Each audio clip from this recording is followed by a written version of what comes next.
Do you only bring on founders that have had other kind of failures or lessons, in the past? Yeah, the answer used to be no.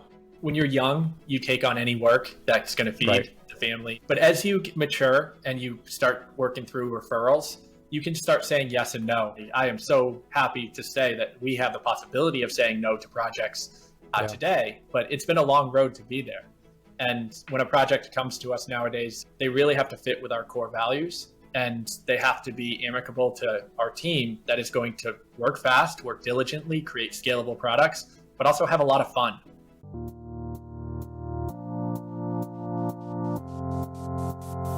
Hey everyone, we are here with Andrew. Andrew is CEO of 923 Ventures Studio, and thank you for being here with me. Thank you for having me. It's a pleasure. Awesome. So let's get started and just kind of go over some basic definitions, basic models. What is a venture studio? Yeah, so a venture studio is something that systematizes product building and builds products repetitively for either partners or ourselves. But the main core focus of a venture studio is becoming experts at the process of how to start with an idea, or even maybe I always sometimes say that people go from 0 to 1. We're at like the 0.5 stage, and taking that initial idea or even that generalized product market fit and getting it all the way to the 1, which is, finding the product market fit, starting to grow the product, and taking the evolution from beginning to end in a very systematized way. Gotcha. I love it. And so why would you say what's the advantages of a venture studio model? If I just started a product, would I come to you guys, or are you guys baking the ideas in-house? Yeah, so there is multiple terminologies going around about startup studios and the blend, the mix between what's a venture studio, what's a startup studio. There are people like Atomic that have a lot of capital that gets invested into their products that they're building. So Atomic, I think, has invested $260 million into their 600 products that they built in the last 10 years. And 17 of those have either gone public or like very close to going public. So the model is very sustainable for a company like Atomic because they have that ability to not only grow the 17 products that are successful, but also come away with industry knowledge in the others. Right. It's very difficult to bootstrap that model because bootstrapping $260 million is going to take a long time. Yeah. So from the other terminology of what we're calling a venture studio compared to a startup studio is the advantages of bringing bootstrapped products to profitability. And so when people come to us, they either have generalized ideas of product market fit, but they definitely have cash. We're not investing capital, at least not at the beginning. Our goal is really as an agency / venture studio is to be that partner with them and to get them over the hump of how to find product market fit.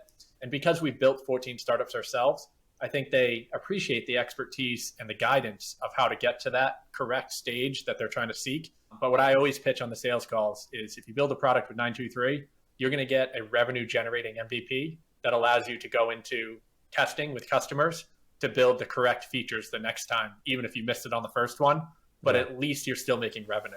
So I think that's where the venture studio comes into play is really bringing the expertise, the product building, and the partnerships that we've acquired over the years into one house so that somebody can come to us and say, look, I know what I need to do. I know how to get to product market fit.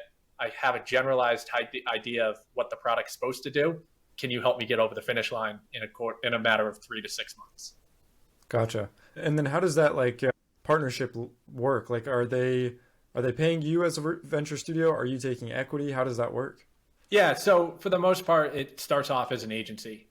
They come to us, They have an idea, we pitch a fixed price to solve for that idea. We offer some growth and strategy. We'll also bring in some of our partners at the beginning as well and entertain the ideas of working with, experts in their industry, which we have acquired over the years. But that's really growing to be a partnership as opposed to an agency model.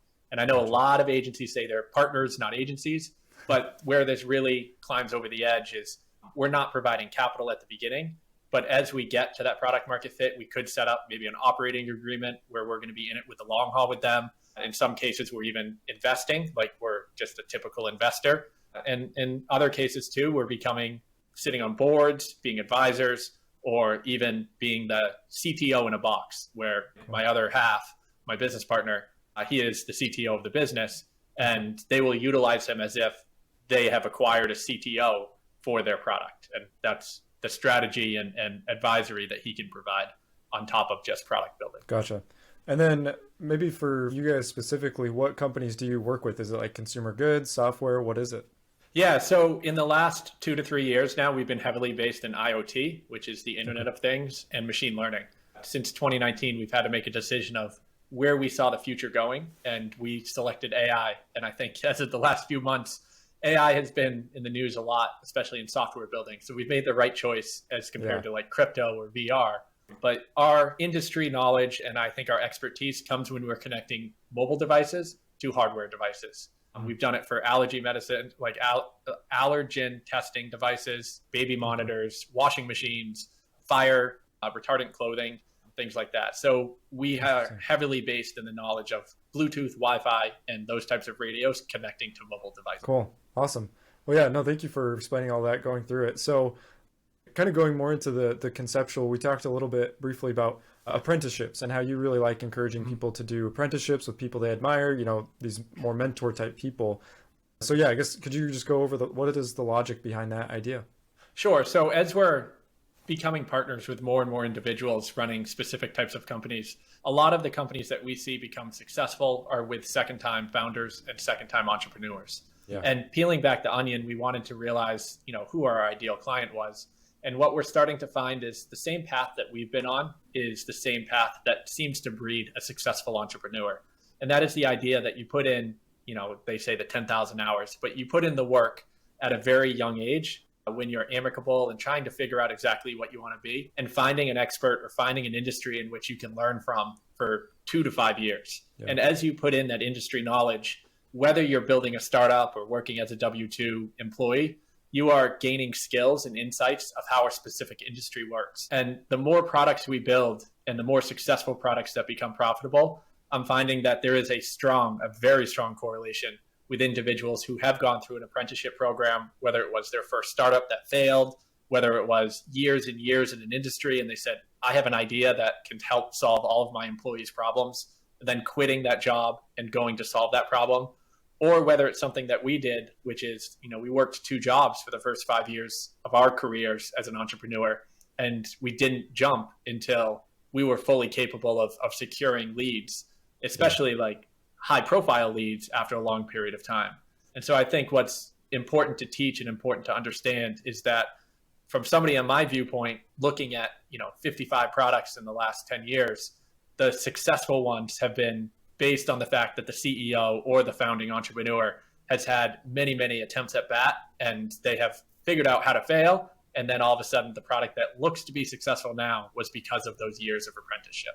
Interesting. And so a couple like clarifying questions. So you mentioned apprenticeship. Are you kind of implying that it could be more of an experience as well? Like, your first startup was kind of like that was quote unquote an apprenticeship just because you learned a lot.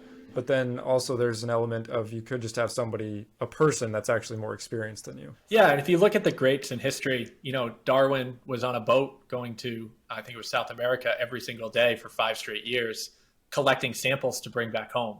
And those samples were on 2 different islands and he was constantly searching for those samples. And he was the apprentice learning about an industry just because he needed a job and he happened to find the theory of evolution. And Einstein, with his first job was sitting in a patent office in Copenhagen, and his only requirement was to look, review, and approve patents for, I think it was many, many years. And so when it comes to creating a new idea or a new concept for Einstein, even though he worked as a W-2 job, he didn't have a company. He was able to acquire the skills necessary to create something new for the world. Yeah. And same with Darwin, like he was able to think differently because he had 5 years of traveling on the same boat, collecting samples. So founders, if they fail at a company at the beginning, they've put in the time and they also will say like what they don't want to do again. But still working for a job and working for somebody else, especially if you're passionate about what you're researching or discovering, it's very valuable to have those at-bats prior to your first success. And I think what I'm suggesting is that of the 55 products, the ones that I see that have the most revenue, hundreds of thousands of dollars of MRR in the first few months, they get written about in the papers and we say this kid is great and like phenomenal, but in reality, he's had 5, 6, 7 at-bats in the past that we're just not talking about where he's learned exactly what to do this time. Right. Interesting. And I mean, I totally, I'm not I haven't had 6 or 7, but I've had one business before this one. And I mean, I've noticed that pattern already. Like the first one, it took us, 3 years we did sell it, which was great, but we learned so much and did a lot of overbuilding in those, 3 years. And now this second business is, accelerated greatly because of all the things that we learned in the first one. So I totally see the logic behind that. And so for you guys, is that like a criteria for you? Do you only bring on founders that have had other kind of failures or lessons, in the past? Yeah, the answer used to be no. As anyone that's worked in the agency world before, when you're young, you take on any work that's going to feed Right. the family and the table Totally. and the team. But as you mature and you start working through referrals, you can start saying yes and no. And it is such a strong, I am so happy to say that we have the possibility of saying no to projects today, but it's been a long road to be there. And when a project comes to us nowadays, we are really looking for that founder or that entrepreneur or even that brand. Like we're working with a $50 million brand right now that is in need of a mobile app for their IoT device, but they're very entrepreneurial. And for us to say yes to the projects that we're willing to take on, they really have to fit with our core values, and they have to be amicable to our team that is going to work fast, work diligently, create scalable products, but also have a lot of fun. We really enjoy what we're doing. And if a customer's too serious or, too demanding or not familiar with technology, it doesn't fit with our style. And so the ability to say no now and find a founder that has money, that has capital, that knows kind of what they want, but knows they're willing to let us be the strategy behind their success, or at least their product success. Those seem to be the best partners that come to us today. Interesting. So that goes into another aspect. So for you giving advice to somebody that hasn't started anything yet, maybe even like they're fresh out of college sort of thing, or they're just looking into becoming an entrepreneur, what would you prefer them to do? Should they go get kind of domain experience? Like, hey, I know I want to build something in this space. Should they go get a job there? Or do you think they should, get an at-bat, just try something out, try building something in that space? Yeah, I have my strong opinions about this. And I was verified recently when I read the book Mastery by Robert Greene, who also suggests really what I'm about to suggest now is when you're 21, 22, and you're coming out of college, you have this extreme capability of being malleable to the environment. Yeah. But you're also young. And when I look back at my age then, there's no way I could have secured the projects that I'm doing now, not because of my talent, not because of my experience, but because of my maturity. And even young founders in the industry still are looked at as immature. And it's something that you need to grow into. And so there's two aspects of being a young 21, 22 entrepreneur is that you can still have those tendencies and work for a big company while being what's called an intrapreneur. And you go find somebody in the company that you trust or believe in or want to help. Ryan Holiday calls it the blank canvas model. You become the canvas that they paint on, and you just keep holding that canvas until that painting is completely done and you watched it come to fruition, right? You watched every single stroke happen from the masters. And by the time you leave that job, you're like, I know how to paint that canvas. I know how to replicate that idea, but I also know the nuances of how to make it better. And the other side that Robert Greene talks about is you're 21, 22, you aren't married yet typically, you haven't had kids yet, and you're still trying to discover yourself.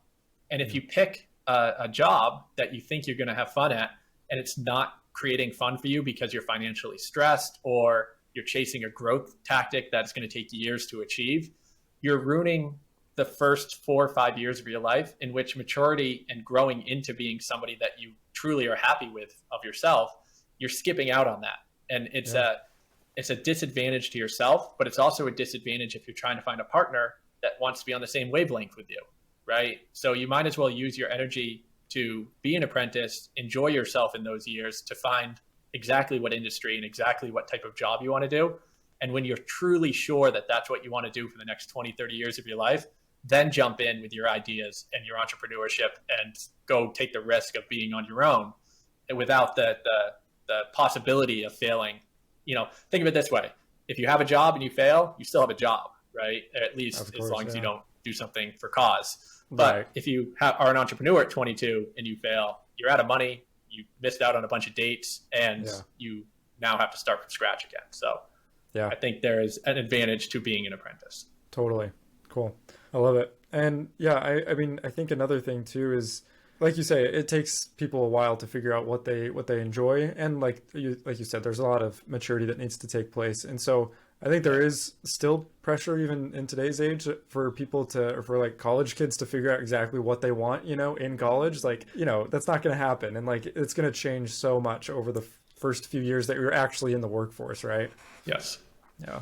Well, perfect. So now going into what you do, so you as a venture studio, let's say somebody, has a great idea, they're getting close to that product market fit, and they come to you. What does that arrangement look like? Like, how much is still their company, like they're still doing all the hiring and like it's, them building out a company, or are they outsourcing a lot of just kind of, I guess, departments over to you guys? Yeah, there's multiple models for sure, but seemingly the best partnerships is in which the founder has a clear vision of what the product is supposed to be doing, whether it's a new idea or an advancement on a current product. They generally have an idea of what the output should be, which means at our early stages, we can get in there for an estimation and say, in 5 months, if you pay us this much, we will return the investment in a year, because it's very predictable. And the customers that will be using the end product will have a very predictable output of growth and therefore return on investment. Yeah. And those founders, when they come to us, they're asking us to build either a subsidiary part of their product where their engineers have the core IP. So if you think of an IoT device, in a lot of cases, they've worked on the hardware much longer than they've worked on the software. And they finally got the piece of hardware to do what it needs to do. When we did the baby monitor, we worked directly with GoPro to get the lenses to be controlled by a mobile device. But before we even incorporated a mobile device, we had a controller that did everything it needed to do with the baby monitor itself. Yeah. So by the time they said we're ready for a mobile device to control this, or a mom to be able to watch from home, the hardware has been completed, but they also have a core engineering team that has years of experience of why they made the decisions that they did. And so we come in as a mobile app team in this case with the expertise of how to build mobile apps. And because we're a venture studio, we didn't only just solve the problem for them, we've created a space in which they can create multiple lines of revenue. So even on those first introductory calls, we work with the partner out like, you have a vision, but we also know how there's other ways to make money with mobile apps. Yeah. And so what we do a lot of the times is we focus on the product itself and partnerships that we can create from the product to produce secondary revenue streams. And in the baby monitor case, that was a community. The Bump is a phenomenal community for anyone that's about to have a kid. And I think all of us that have had kids, our wives were on that for a very long period of time, each stage of the pregnancy. We wanted to create that sense of community for people monitoring their baby, because when you're looking at a camera and something happens, or they stir too much, or they're turned on their side, you want that quick content to refer to you of what's happening to that baby at that time. And they've taken it one step further by being able to measure the heart rate, which is great that we can measure the baby's heart rate and predict when the baby's about to wake up. But it's also very worrisome because babies' heart rates are irregular. So there's information around there as well. And what we brought to the table is this sense of a family is a tribe that watches a baby. It's the grandmother, it's the mom, it's the dad. And there is a sense of community around baby monitoring that needs to happen. And so that was why the venture studio model switches from an agency to a venture studio. Is like the agency just would have built the connection and you watch a baby on the phone. The venture studio is getting into the room, drawing on a bunch of whiteboards, talking to the CEO of the company and saying, this is how you can create more money from the same product with a different approach, but you can also bring a community together and build an ecosystem around this one product with the same amount of money. Gotcha. Cool. I love that. And so, thank you for going through that. So one question that came up in my mind is, that sounds like a great model. It sounds like, it sounds intuitive, right? And so is there any time where you turn people away? Like, let's say, everything that we've talked about so far, they're a good founder, they've had some experience, they have this product that fits in your wheelhouse. Is there any time where it's still maybe not a good fit for you guys to work with them? Yes. And we definitely have it in stages. Like very early on, through a few phone calls, you can start to predict if it's going to be a good partner or not.